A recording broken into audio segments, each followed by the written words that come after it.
L'idée, c'est d'abord de repartir d'un catalogue qui a été un peu fondateur pour le cornet à bouquin, qui est un catalogue papier, qui date du début des années 90, qui a été, publié, édité par Bruce Dickey.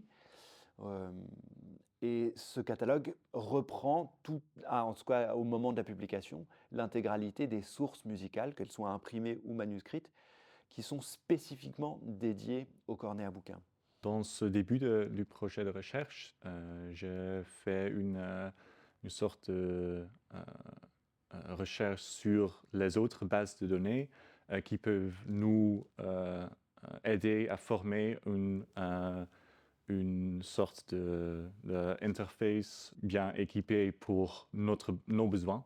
euh, sur comment chercher dans une database et comment le faire le plus intuitif possible.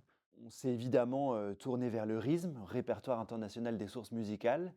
Eux, ils ont l'habitude de traiter, énormément de données qui concernent des sources, c'est exactement ce qu'on est en train de faire, hem, de les classer d'essayer de les rendre le plus accessibles possible. On a une majorité de sources qui nous datent du XVIIe siècle, les mentions de Corneille.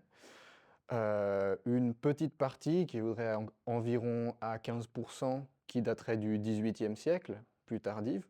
Et il y a tout un pan, donc la plus petite partie, ce serait le XVIe siècle, qui malheureusement ne représente pas vraiment la réalité de l'utilisation du cornet à l'époque, parce qu'en fait, le cornet était extrêmement utilisé, sauf qu'on n'avait pas en fait une mention aussi précise écrite du cornet dans ce contexte. On pourrait comparer par exemple au répertoire des bandes de violon de cette époque-là aussi. La première mention du violon date aussi du XVIIe siècle, mais le violon jouait du répertoire polyphonique pendant tout le XVIe siècle avant.